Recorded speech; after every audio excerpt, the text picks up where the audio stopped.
Haleluya, puji Tuhan. Bertemu kembali kita di Renungan 79 dengan program 365 hari yang mengubahkan. Biarlah firman Tuhan, setiap firman Tuhan yang kita boleh dengarkan, kita boleh renungkan, kita pelajari, boleh mengubah setiap pikiran kita, boleh mengubah setiap perilaku kita menjadi serupa dengan Kristus. Puji nama Tuhan, Bapak Ibu. Hari ini kembali kita mau merenungkan firman Tuhan, kita mau belajar di 2 Korintus 10 ayat yang ke-12 sampai ke-18. Dan pada saat ini saya akan memberikan renungan firman Tuhan, Aku untuk Tuhan. Saya akan bacakan 2 Korintus 10 ayat yang ke-12. Pendapat Paulus tentang dirinya. Memang kami tidak berani menggolongkan diri kepada atau membandingkan diri dengan orang-orang tertentu yang memujikan diri sendiri. Mereka mengukur dirinya dengan ukuran mereka sendiri dan membandingkan dirinya dengan diri mereka sendiri. Alangkah bodohnya mereka. Sebaliknya, kami tidak mau bermegah melampaui batas, melainkan tetap di dalam batas-batas daerah kerja yang dipatok Allah bagi kami, yang meluas sampai kepada kamu juga. Sebab dalam memberitakan Injil Kristus kami telah sampai kepada kamu, sehingga kami tidak melewati batas daerah kerja kami, seolah-olah kami belum sampai kepada kamu.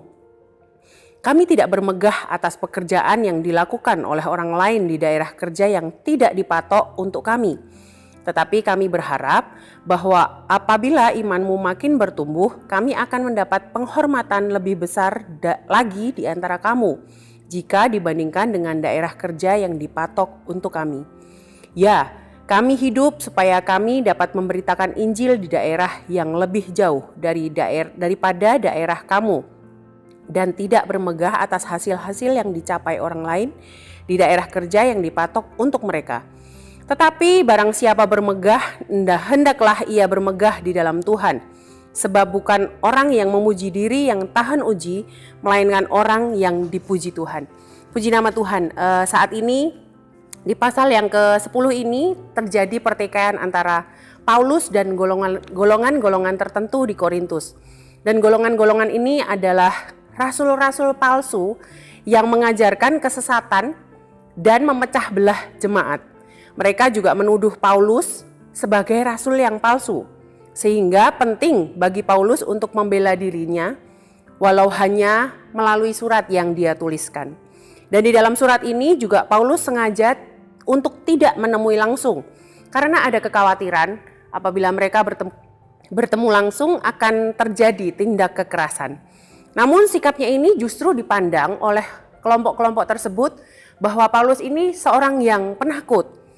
Oleh karena itu Paulus membuat rencana untuk menemui mereka. Nah, di dalam perikop ini kita mau belajar.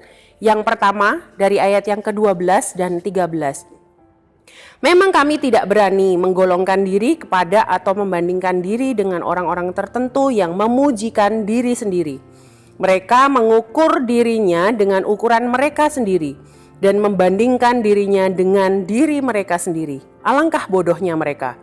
Sebaliknya kami tidak mau bermegah melampaui batas, melainkan tetap di dalam batas-batas daerah kerja yang dipatok Allah bagi kami, yang meluas sampai kepada kamu juga. Yang pertama yang kita mau pelajari di dalam perikop ini adalah tidak memuji diri. Para pengajar palsu merasa dirinya lebih hebat dan mereka lebih pandai, lebih bisa, lebih baik dari Paulus dalam mengajarkan kitab suci. Dan dengan bangga mereka memuji kelompoknya sendiri yang menganggap bahwa mereka sukses membangun jemaat. Padahal di sini kita sudah tahu bersama bahwa Korintus, jemaat yang ada di Korintus ini adalah hasil dari penginjilan Paulus. Kemudian di sini juga Paulus kecewa oleh karena kelompok ini memanfaatkan hasil kerja pelayanan Paulus untuk menyombongkan diri mereka sendiri.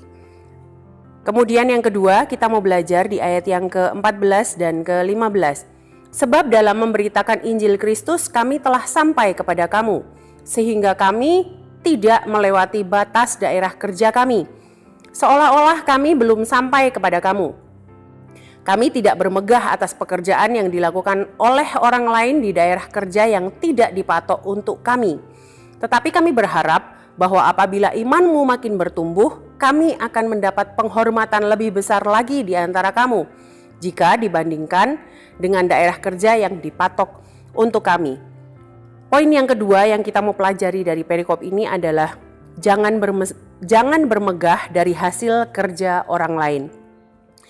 Dan inilah yang terjadi di dalam perikop ini, bahwa mereka bermegah atas hasil kerja Paulus. Jadi kelompok ini mengaku bahwa mereka yang sudah bekerja keras dan mereka yang sudah menghasilkan jemaat-jemaat di Korintus ini. Padahal itu semua adalah hasil kerja dari Paulus.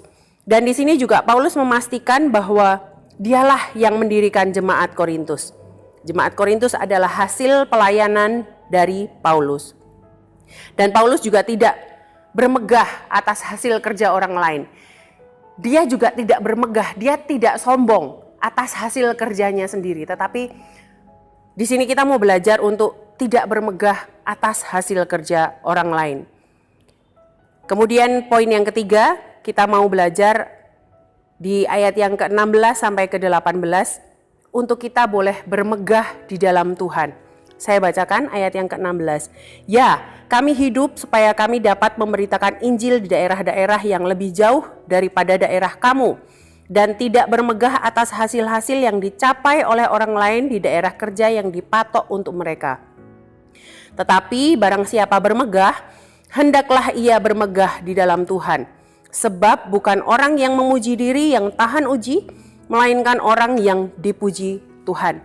Kita mau belajar di poin yang ketiga, yaitu bermegah di dalam Tuhan. Dengan tegas Paulus menyatakan bahwa kepergiannya meninggalkan Korintus adalah dalam rangka mengabarkan Injil. Apabila dia masih hidup, selama dia masih hidup, dia mau terus menyebarkan Injil. Tersebut ada di ayat yang ke-16. Ya, kami hidup supaya kami dapat memberitakan Injil.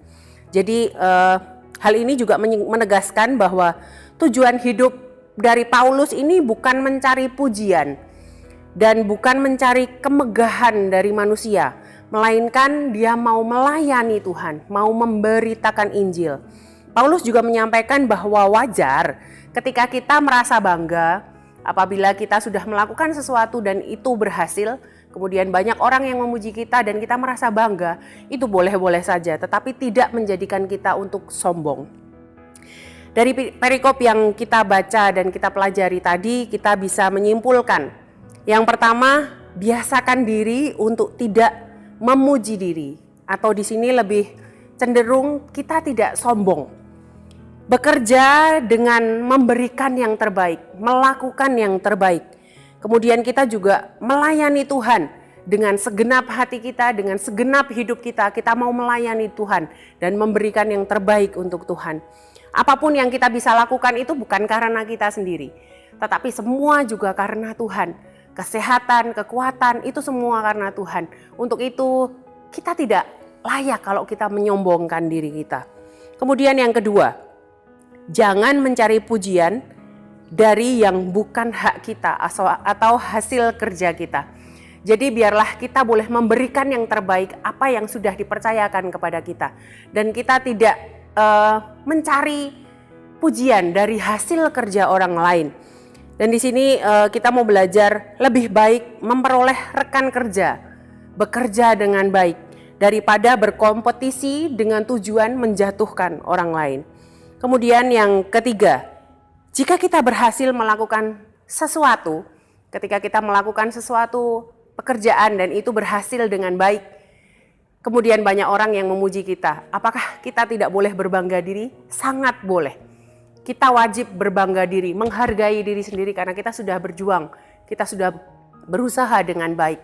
Tetapi biarlah semua kebanggaan diri kita ini hanya untuk puji dan hormat kemuliaan bagi nama Tuhan. Karena hanya Tuhanlah yang layak kita puji dan kita muliakan. Puji nama Tuhan, inilah yang menjadi renungan kita saat ini. Biarlah menjadi berkat bagi kita semua.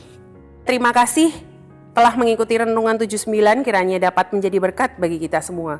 Bapak, Ibu, Saudara yang ingin didoakan untuk pokok doa tertentu, menceritakan kesaksian, baik mujizat kesembuhan, pemulihan, masalah keluarga, dan lain-lain, dapat disalurkan melalui chat WhatsApp di nomor 0813 2742 Mari kita berdoa untuk firman Tuhan. Bapa, kami mengucap syukur berterima kasih Tuhan untuk firman Tuhan saat ini yang kembali mengingatkan kami, kembali menegur kami Tuhan, bahwa biarlah hidup kami boleh gunakan untuk kemuliaan bagi nama-Mu Bapa. Ajar kami untuk melakukan yang terbaik dalam setiap apapun yang Engkau percayakan kepada kami Tuhan, baik dalam pekerjaan, dalam pelayanan kami boleh memuliakan nama-Mu dan memberikan yang terbaik Tuhan. Ajar kami untuk kami terus rendah hati, kami tidak mau sombong Tuhan, karena semua yang kami lakukan itu hanya karena Engkau Tuhan. Kami mampu melakukan apapun itu juga karena Tuhan. Kami mau menyadari itu Tuhan, dan kami mau mengembalikan segala kemuliaan hanya kepada Engkau Tuhan. Hanya Engkaulah yang patut kami tinggikan dan kami muliakan. Kami mengucap syukur Tuhan. Dan kiranya Engkau ya Tuhan berkenan memberkati keluarga GPDI El Shaddai Magelang supaya tetap ada di hadapan-Mu untuk selama-lamanya. Sebab ya Tuhan Allah, Engkau sendirilah yang berfirman, dan oleh karena berkat-Mu, keluarga GPDI El Shaddai Magelang diberkati untuk selama-lamanya. Kami mengucap syukur berterima kasih dan kami peralaskan doa kami di dalam nama Tuhan Yesus Kristus. Haleluya. Amin.